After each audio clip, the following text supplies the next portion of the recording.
Tattoos as sobriety.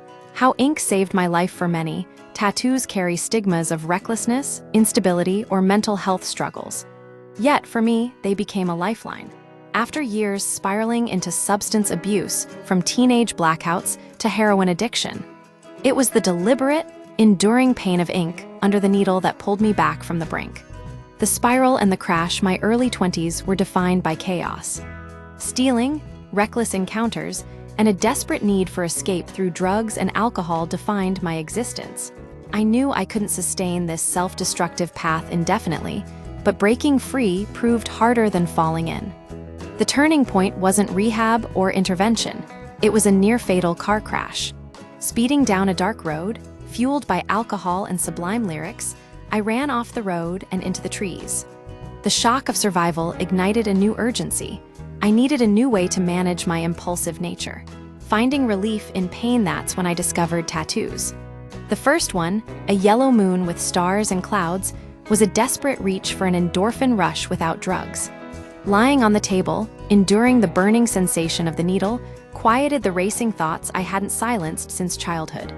The pain was a distraction, but it was a clean distraction, a way to feel something intensely without self-destructing. Ink as an antidote. Over the years, tattoos became my coping mechanism. When cravings hit, I'd head to the nearest shop, demanding the first design I saw.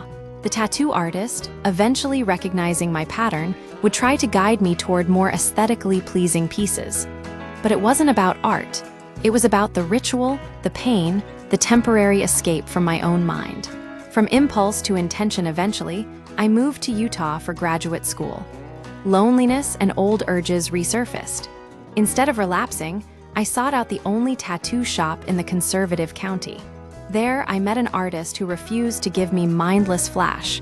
He pushed me toward custom designs, forcing me to wait, to plan, to think before acting. This enforced delay was the key. The time between consultation and execution allowed me to manage my impulses through other means. Hiking, fishing, even therapy. The shift in perspective: by graduation, my body was covered in ink, but the urgency had faded. Tattoos transitioned from a desperate fix to a deliberate practice. Each piece became a milestone, a reminder of progress. Today, at 50, I have full sleeves. Strangers still stare, some judging me as reckless or immoral. One patient even refused treatment when they realized I was the tattooed doctor.